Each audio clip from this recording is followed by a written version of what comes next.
Hello friends, I am Anita. Today we will discuss हमारा political का chapter चल रहा है, सीरीज चल रही है पॉलिटिकल की, यानी कि जिसे सिविक्स कहते हैं, राजनीति शास्त्र कहते हैं।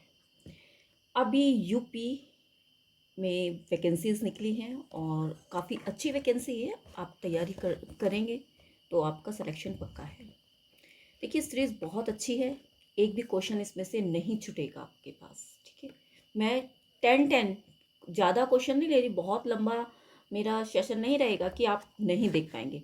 बट वीडियो को स्किप ना करें। अगर आपको वास्तव में कुछ करना है लाइफ में तो इसी के साथ आप चलेंगे तो आपका सिलेक्शन पक्का है। मैं एक बार फिर से कहती हूँ, बट चैनल को लाइक कीजिए, शेयर कीजिए एंड सब्सक्राइब ज़रूर कीजिए।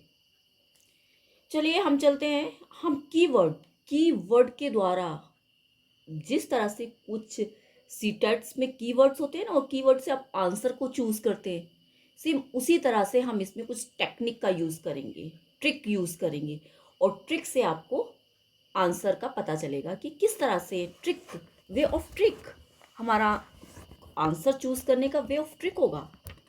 हाँ, मान सकते हैं कि कुछ क्वेश्चंस ऐसे होते हैं कि हमें उनका आंसर याद करना पड़ता है, जैसे ईयर्स हुए या किसी की कोटेशंस हुई या किसी के कहे हुए शब्द हुए, वो हमें याद करने पड़ते हैं। अदरवाइज हम मोस्टली ज़्यादा कोशिश यही रहेगी कि हम ट्रिक से आपको समझाएं। चलिए, फर्स्ट है, निम्नलिखित में कौन सा पदोन्नति का सबसे पुराना सिद्धांत माना जाता है? आप बताइए। प्रमोशन, जिसे पदोन्नति मीन्स प्रमोशन का सबसे, और ये वीडियो आपके राजस्थान में जो पीजीटी और टीजीटीज की वैकेंसीज आई हैं उसके लिए भी पूरा बेनिफिट है इससे। इसको देखिए, ये बेनिफिशियल है फॉर राजस्थान की रिक्रूटमेंट के लिए, अगर पॉलिटिकल साइंस का स्टूडेंट है तो। पदोन्नति यानी कि प्रमोशन का सबसे पुराना, पहले समय में आप समझ सकते हैं कि पुराने टाइम में किस तरह से पदोन्नति होती थी। आप जैसे पदोन्नति कैसे होती थी, किससे होती थी, आप ये देखेंगे कि योग्य, इसमें अनुशासन, अगर कोई व्यक्ति अनुशासित है तो क्या उसका हम प्रमोशन कर देंगे। श्रेणी निर्धारण सिद्धांत यानी कि श्रेणी के अनुसार कि भाई ये इस पोस्ट पे श्रेणी ऐसे ही, या योग्यता उसकी क्वालिटी के अकॉर्डिंग क्या उसको प्रमोशन देंगे, या वरिष्ठता। तो आपको पता होगा पुराने टाइम में वरिष्ठता के अकॉर्डिंग ही प्रमोशन दिया जाता था। वरिष्ठता मीन्स जो सीनियर है, पहले प्रमोशन किया, ये सीनियर हो गया है, इतने साल इसने जॉब किए, इसका प्रमोशन हो रहा है, राइट। तो पुराने टाइम में किससे होती थी, वरिष्ठता से प्रमोशन होता, तो यानी कि पदोन्नति होती थी। अब नाउ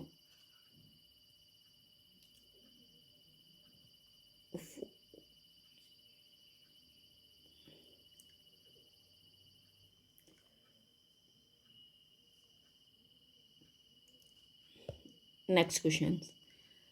अध्यक्षात्मक शासन प्रणाली में प्रशासन पर कार्यकारी नियंत्रण का प्रयोग कौन करता है? देखिए, अध्यक्षात्मक शासन प्रणाली, अध्यक्षात्मक शासन प्रणाली पर कार्यकारी नियंत्रण का प्रयोग कौन करता है, यह हमें जानना है। प्रधानमंत्री करता है, राष्ट्रपति करता है, मंत्रिमंडल एंड गवर्नर। अध्यक्षात्मक शासन प्रणाली यानी कि उस पर कार्य का नियंत्रण किसका होता है, हमारे राष्ट्रपति का होता है। अध्यक्षात्मक में हमेशा जो एक सीनियर होगा, राष्ट्रपति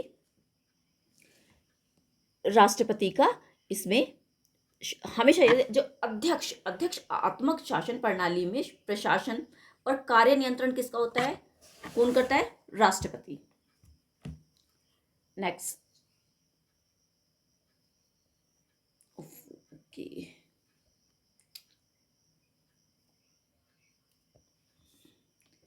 थर्टीन क्वेश्चन, क्योंकि 10 सीरीज 10 पहले हो चुके थे तो इस तरह से चलेंगे। पॉलिटिक्स पुस्तक को किसने लिखा? पॉलिटिक्स पुस्तक को किसने लिखा, जिसे राजनीतिक विचारों की एक महान कृति माना जाता है? आपको पता है पॉलिटिक्स की पुस्तक किसने लिखी है? पॉलिटिक्स की पुस्तक अरस्तू ने लिखी है। भाई ये हमेशा इंपॉर्टेंट क्वेश्चन है, पॉलिटिक्स के बारे में अगर आपको आ जाता है कहीं से कि इसकी पुस्तक किसने लिखी है, तो आप अरस्तू को कभी नहीं भूलेंगे। ये जिसने राजनीतिक विचारों की एक महान कीर्ति, जिसे राजनीतिक विचार की एक महान कीर्ति माना जाता है, ये अरस्तू जी हैं हमारे, जिन्होंने पॉलिटिक्स की पुस्तक को लिखा। नेक्स्ट, राज्य का आत्म तत्व किसे माना जाता है, बताइए। राज्य है,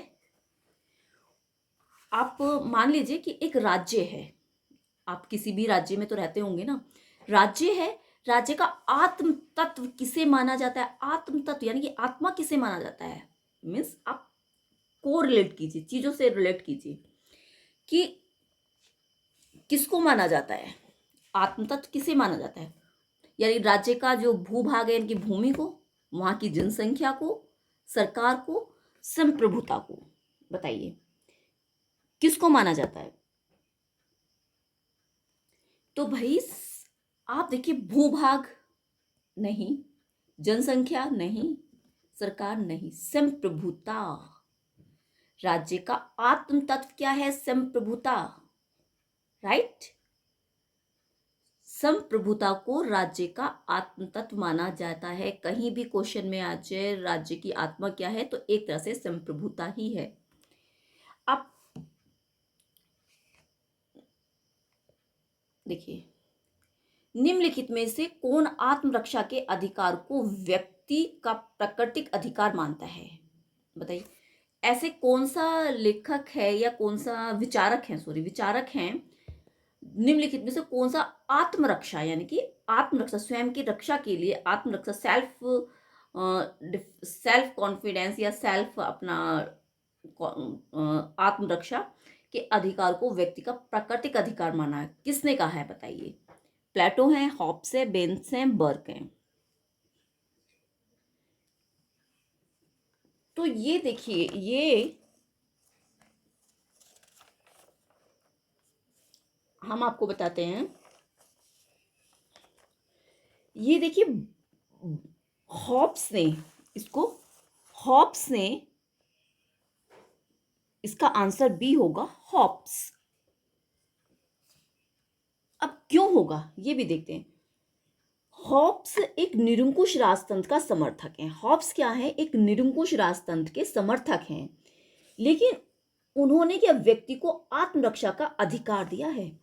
हॉब्स एक निरंकुश राजतंत्र के समर्थक, उन्होंने एक निरंकुश राजतंत्र को समर्थन किया है, परंतु वो आत्मरक्षा का अधिक, और लोगों को उन्होंने क्या, आत्मरक्षा का अधिकार भी दिया है, जिसका प्रयोग व्यक्ति राज्य के विरुद्ध भी कर सकता है। अगर राज्य में गलत हो रहा है तो उसके विरुद्ध भी कर सकता है। इसका कारण यह है कि व्यक्तियों ने आत्मरक्षा के लिए ही समझौता करके राज्य का निर्माण किया है, राइट। इस तरह से आप, ये आपको कुछ ऐसे क्वेश्चंस हैं जो आपको याद ही करने पड़ेंगे। नेक्स्ट, इनमें से कौन संप्रभुता की विशेषता नहीं है, क्वेश्चन क्या है, संप्रभुता की विशेषता नहीं है, ओके, यानी कि प्रॉपर्टी संप्रभुता की विशेषता नहीं है। अविभाज्यता, निरपेक्षता, अस्थायित्व और व्यापकता। संप्रभुता, राज्य की आत्मा कौन है, संप्रभुता। अब पूछा कि संप्रभुता की विशेषता नहीं है, ठीक है, जो उसकी विशेषता नहीं है। अविभाज्यता, बताइए, अविभाज्यता, बताइए, इसको विभाजित नहीं किया गया। निरपेक्षता, बताइए, अस्थायी या व्यापक, व्यापक है। आप क्या क्या कहेंगे इसके बारे में। देखिए, इसकी विशेषता जो नहीं है वो है स्टूडेंट्स अस्थायी, अस्थायी, आप देख सकते हैं, अस्थायी। संप्रभुता की जो विशेषता नहीं है, अस्थायी नहीं है। अविभाज्यता, अविभाज्यता मीन्स इसको विभाज, अविभाज्यता, इसको विभाजित नहीं किया जा सकता, ये अविभाजित है। निरपेक्षता, अस्थाई, ये अस्थाई नहीं, ये स्थाई है। संप्रभुता स्थाई होती है। व्यापक, यानी कि ये वाला इसका विशेषता नहीं है। स्थाई, ये व्यापक तो होती है, व्यापक भी होती है, निरपेक्ष भी, निरपेक्षता भी होती है, अविभाज्यता भी होती है। अस्थाई नहीं होती है। अस्थाई का मतलब टेम्परेरी थोड़ी है। संप्रभुता तो स्थाई होती है। इस तरह से आप इसमें से क्वेश्चन चूज कर सकते हैं। कौन सा विधि राष्ट्र के मौलिक विधि के रूप में मनाया जाता है? बताइए, कौन सा विविध राष्ट्र के मौलिक विधि के रूप में मनाया जाता है?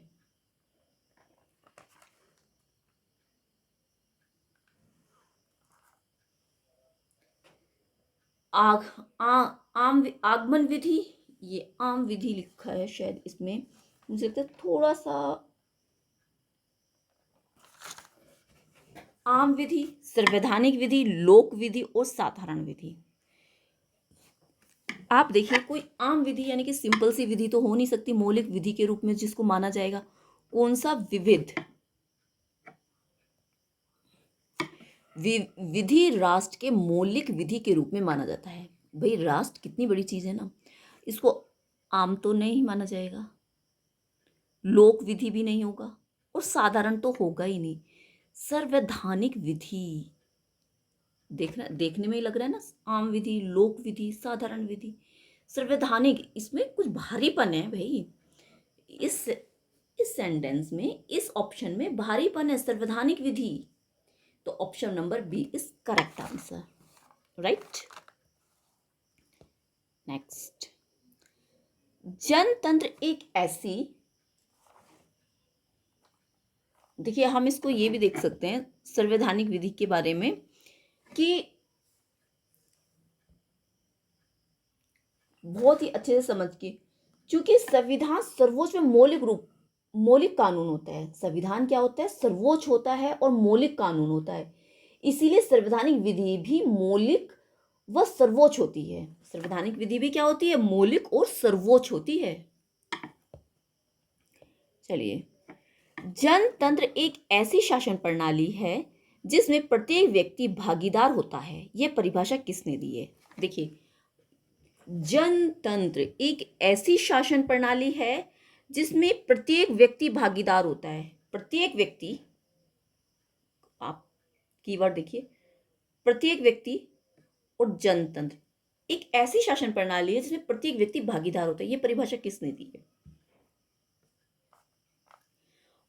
ये है जॉन सीले की, ये डेफिनेशन दी है जॉन सीले। हमेशा याद है, अगर जनतंत्र की बात की गई है, अगर किसी भी क्वेश्चन में जनतंत्र से रिगार्डिंग, जनतंत्र के फेवर में अगर बात की गई है तो वो जॉन सीले के फेवर में जाएगी, राइट।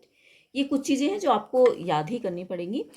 और हाँ, कुछ सीरीज़ हमारी होने के बाद आपका अगर रिस्पॉन्स मुझे अच्छा मिला कि आप मेरे को मोटिवेट कर रहे हैं और रिस्पॉन्स अच्छा है, तो मैं इसमें जो सिलेबस में जितने भी विचारक हैं सबकी थ्योरी मैं आपको करा दूंगी और ऐसे ऐसे मेन पॉइंट लाऊंगी कि आपको कुछ करने की जरूरत ही नहीं है। सिर्फ वो पॉइंट्स, मेन पॉइंट्स ही होंगे, उन्हीं के पे बेस क्वेश्चन होगा। पर वो मैं तभी कराऊंगी जब आप इस सीरीज इसको एक्सेप्ट करेंगे और ज़्यादा से ज़्यादा लाइक करेंगे, सब्सक्राइब करेंगे चैनल को। तो जब पॉजिटिव व्यू आएगा तो तब हम इतनी मेहनत, उससे ज़्यादा मेहनत करके आपको ये मटेरियल प्रोवाइड कराएंगे जो फ्री का मटेरियल है। कोई क्लास नहीं है, कोई फ़ी पे नहीं करना, कुछ नहीं करना, आपको सिर्फ वॉच करना है और सीरियसली वॉच करना है, देखना है, मन से देखना है। अगर आप टाइम पास करें तो मत देखिए प्लीज़, ठीक है। टाइम पास मत कीजिए, सिर्फ देखिए इसको, ओके। वास्तव में कुछ करना चाहते हैं लाइफ में तो आपको देखना ही पड़ेगा। चलिए नेक्स्ट क्वेश्चन लेते हैं। मैं बहुत ज़्यादा क्वेश्चन नहीं, बस सिर्फ 10 लेके आती हूँ कि आपको इंटरेस्ट जगाना है। इंटरेस्ट जागेगा तो फिर हम मैराथन सेशन भी लेंगे, ऑनलाइन भी लेंगे आपका। अभी तो ये प्री रिकॉर्डेड वीडियो आप देख रहे हैं, उसके बाद ऑनलाइन सेशन लेंगे आपका लाइव, जिसे बोलते हैं लाइव। ऑनलाइन तो है ही, लाइव लेंगे, ओके, लाइव सेशन चलाएंगे। बट आप इंटरेस्टेड होने चाहिए। वैज्ञानिक समाजवाद निम्नलिखित के रूप में भी जाना जाता है। वैज्ञानिक समाजवाद किसे बोलते हैं? क्या है वैज्ञानिक समाजवाद? वैज्ञानिक समाजवाद किसे बोलते हैं? अब देखिए वैज्ञानिक समाजवाद, कीवर्ड देखिए वैज्ञानिक समाजवाद। वैज्ञानिक समाजवाद में आप समझ सकते हैं अराजकता आ सकती है क्या? अगर अराजकता हो सकती है, उदारवाद हो सकता है, फांसीवाद हो सकता है? नहीं, मार्क्सवाद, राइट, मार्क्सवाद। कार्ल मार्क्स ने स्वयं अपनी विचारधारा को वैज्ञानिक विचारधारा की संज्ञा दी है, क्योंकि उसने इतिहास व समाज का वैज्ञानिक विश्लेषण प्रस्तुत किया है।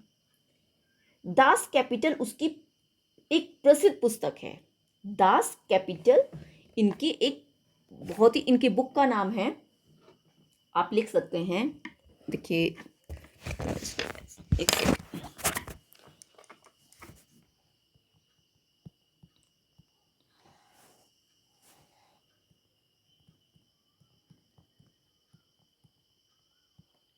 ये एल है, कैपिटल।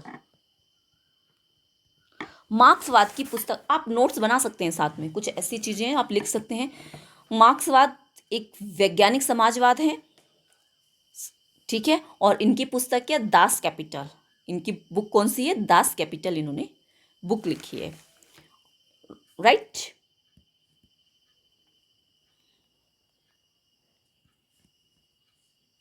इरेजर से ओके,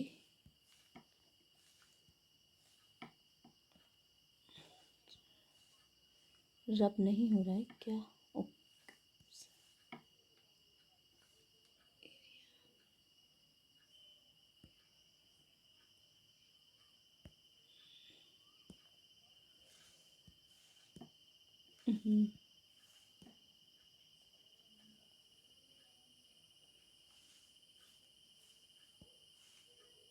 राइट, ये लास्ट क्वेश्चन है क्योंकि 10 क्वेश्चन हो चुके हैं। नागरिकता की अवधारणा में किसने गुलामों को बाहर रखा? सिटीजन है, नागरिक है, उनका जो कॉन्सेप्ट है अवधारणा में, किसने गुलामों को बाहर रखा? प्लेटो, अरस्तु, हॉब, ऑस्टिन, कौन है बताइए? आप सोच सकते हैं जी, अरस्तु हैं। अरस्तु ऐसे व्यक्ति थे जिन्होंने गुलामों को बाहर रखा नागरिकता से। अरस्तु के अनुसार नागरिक वही है जो राज्य के कार्यों में सक्रिय भागीदारी होता है। अरस्तु ने कहा नागरिक वो है जो कार्यों में सक्रिय रूप से अपना पार्टिसिपेशन देगा और उसमें इन्वॉल्व रहेगा। इसी धारणा के आधार पर अरस्तु ने दासों व महिलाओं को नागरिकता से बाहर रखा है। जो दास हैं, स्लैब्स हैं, उनको नागरिकता से बाहर रखा है, चाहे वो महिला हैं, मेल हैं या फीमेल हैं, कोई भी है, उन्हें नागरिकता से बाहर रखा है। अरस्तु ने दास प्रथा का समर्थन भी किया है। ओके, हमेशा याद रखिए नागरिकता की अवधारणा किसने दी है? अरस्तु ने दी है, ये आप लिख लीजिए। ओके, चैनल को लाइक कीजिए, सब्सक्राइब कीजिए, नेक्स्ट वीडियो का वेट कीजिए। Thank you watching.